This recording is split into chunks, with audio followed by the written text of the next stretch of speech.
What's up, everybody? My name is Jason, and welcome to Small Biz. In today's video, we're going to talk about the red-hot inflation number that set the Dow down more than 500 points, bringing our own portfolio of a half a dozen names off by more than 28.5%. So with the Fed meeting less than 3 weeks away, the obvious question is, where the hell do we go from here? So ladies and gentlemen, go ahead and pull up a chair. Grab a cup of coffee, ice cold beer, glass of wine, whiskey on a big rock. Here we go.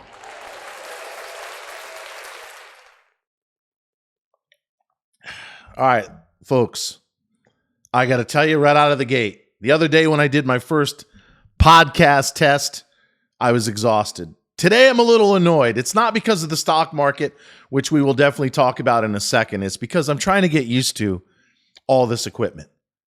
If you're just crawling out from under a rock, we're about to start our video podcast where you'll be able to watch me on YouTube as you are right now. But if you just want to listen instead of look at this face that's made for radio, you'll be able to do that too. I'll probably start pulling the trigger on the official podcast in the next week to 10 days. But I am very frustrated at the moment in trying to figure out the lighting.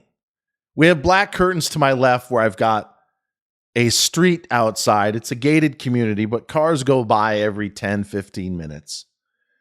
And I can't decide if I want the black curtains closed, open, half closed. The LED lights, do I use one or two? Do I do the soft gold or do the bright luminescence or whatever the hell they call it? Do I point them up? Do I point them down? And when you have all these wires and plugs instead of just an iPhone, which was always cordless for more than 400 videos on YouTube, it seems like there's a bit of a drag on the system.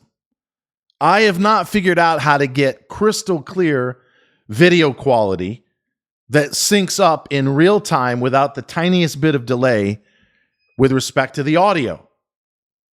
And I've got a brand new table, and it's effing awesome, trying to cut down on the F-bombs. It's fucking awesome. But there's a slight wiggle to it if I put too much pressure on it. It's not as heavy as my other office desk, which is probably, I want to say 600 pounds. This one's a little lighter, maybe 300 pounds. So if I look like I'm a little off and I'm trying to figure out my surroundings, that's true. I've got headsets. I've tried it. I can hear my heartbeat when I put these Sennheiser headphones on. And once again, shout out to my friend John and Paulie the Magician. They specialize in home theaters. They're absolutely amazing. They brought me this equipment. It's a few $1,000s worth of stuff. They didn't have to do that. And Paulie's promised to stay in touch with me. He's building a sign that'll probably go, where is it? Right up in there. It'll have our red heart with the white SB lettering lit up. So we're gonna do some cool stuff, but trying to figure out how to get the mood, the lighting, the sound to mesh with all this equipment is a challenge for me. And speaking of a challenge, you may have seen the stock market as I pull up my trusty computer. And by the way, people keep asking me, even calling me, a bit of a rally. We were down close to 600. Now, as I talk to you at just after 1:30 in the afternoon, the Dow's only down 360. XELA, which got down to 4.5 cents, is back over a nickel. LHDX has made a couple of trips from 12 cents to as high as 18. If you're trading it, be very careful. You don't want to see it go under 12. Do I think it's going to let's put it this way. LHDX, which did file for Chapter 11 protection, and they are trying to sell the company, could easily go to a nickel as opposed to 50 cents on a buyout. And as I said on Twitter the other day, Hertz and in particular Revlon announced they were going Chapter 11 last August. The stock dropped from $1 to 50 cents. And then over the course of the next several weeks, it went from 50 cents to $8, last trade 4.5. So Revlon was a 15x from the low after they announced Chapter 11. Is it going to happen with LHDX? I don't know. It is a very risky play. You had a chance to get out the other day at 28. I think there's a solid shot it's going to go north of 20 again. I'm going to be selling the stock in and around that area And then, of course, it'll go to $2 on a buyout. So be very, very careful. Flip a coin. I can't give you an honest answer as to where I think it's going to go. It's extremely volatile situation. But again, XELA scared the shit out of you, didn't it? It went to 4.5 cents. You were thinking, what the fuck? Jason's trying to get all this fancy equipment. I just want to make money. I don't really give a shit if he's sitting in the dark, whether he's got a microphone or not, whether he's drinking water, coffee, or a Jack Daniels on the rocks. I'm paying him $1 a day. I expect to make money. And by the way, there's a half a dozen of you. You hear the squeak of the chair? There's a half a dozen of you that have called me in the last few days on our toll-free number that I have to call you back. And to the gentleman who ripped me out, read me a new one, complaining that his XELA was down 23% from where I told him to buy it. Let's get this straight right out of the gate, and then I'll explain the inflation, ladies and gentlemen. Pay attention to how you feel. If you're sitting there nervous, if you're sweating bullets, if you're fighting with your spouse, if you can't sleep at night, you're in too heavy. You need to lighten up. You need to get out altogether. But if you're annoyed, you're wondering what the hell is going on, totally understandable. But as I've said a million times now on Twitter, follow me at Try Small Biz, 20 to 30% drawdowns, and we're close to 30% at the moment from the top a couple weeks ago, are normal. You can't go up 800%. And at one point last year, we were up 1,600%.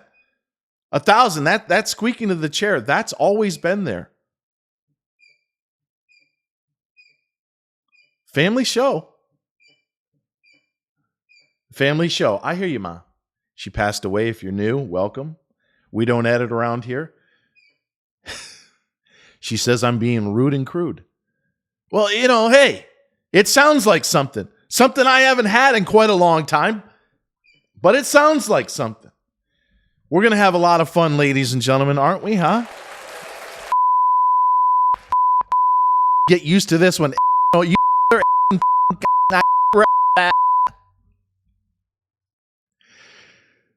We're going to be fine. 20 to 30% drawdowns after a massive run like we had over the course of the last 12 months are normal.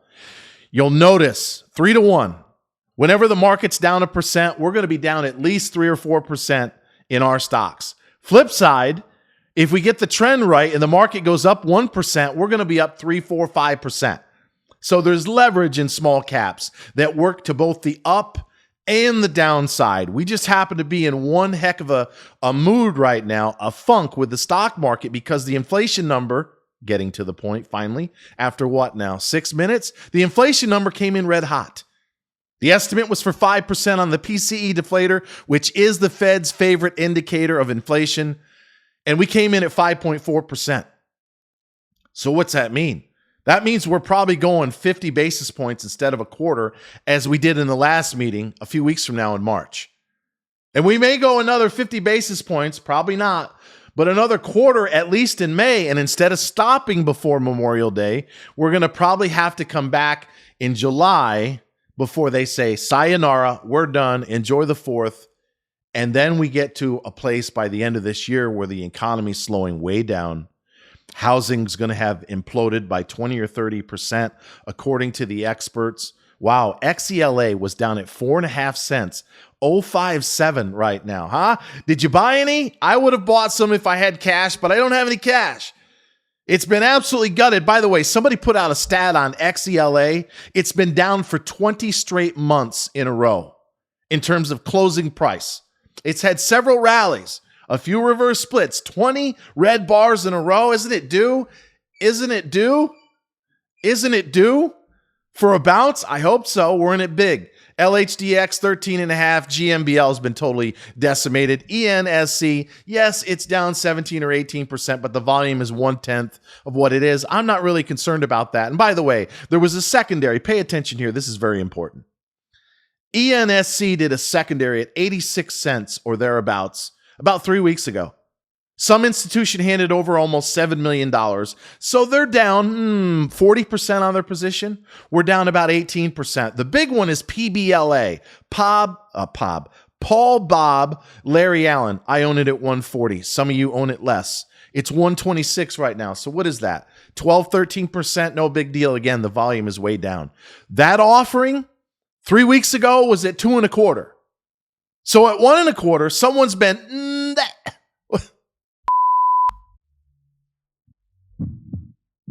right? Heart, I don't have my headset on right now, or I could hear that, right? Someone's been cut in half. They gave him, I think it was $14 million at 2.25 on PBLA. So and by the way, the best example, WISA. WISA. I got you out of that stock on the second trade around $15 split adjusted. It was at 4.25 this morning. Goldman Sachs, let us not forget, arguably one of the most reputable investment banking firms in all of human history, bought 10% of the stock before the reverse split at a dime. So they own it at $10 right now. So a 10% owner in WISA, which again, I got you out of at 15 split adjusted, was down almost 60% as of this morning at the lows. So some of the smartest, wealthiest people in the entire world are getting absolutely demolished as we have to deal with this red hot inflation number. But moral of the story, we're going to get washed out here at some point. We may have bottomed in XELA. Again, PBLA not down that bad. LHDX, again, back up close to 15 cents. So if you're going to gamble, and you're gambling here on LHDX because it's Chapter 11, but they said they're trying to sell the company. Revlon went up 15x from 50 cents to north of $8 after they announced Chapter 11 last year. So anything is possible. You buy it down around 12, you sell it, as some did at 18 to 20, you might have a shot. What is that, 40%? But you don't go heavy. You break 12 on a closing basis, and you may be going to a nickel. So look, ladies and gentlemen, in closing, bear with me. I have no idea what I'm doing, as I said yesterday, or the last time I did a video. We turned a year old as of last night. We do have over 6,000 members, 386, actually 385. I got fired by someone again today who can't take the drawdown of 20 to 30% that I've been talking about now ad nauseum. And just as I said yesterday on Twitter, as scary and frightening and demoralizing as the drawdown can be, the bounce back, which is coming, is going to be epic. Equally as jaw-brockling. It's like, holy shit. We were down at 4.5. Now we're back at 6, 7, and 8 on XLA. Or of all things, the LHDX that I thought I was knocking on heaven's door with at 12 cents gets a buyout at $1. Anything is possible. All I can tell you is the same guy who got you at one point last year up 16x, even with the drawdown now, to be exact, up 747% if you followed me through almost 147 trades, 110 of which were winners, 87%. The same guy that got you through the good times is going to help bring you out of the bad. So until next time, always remember that I absolutely love you, and thank you so much for watching.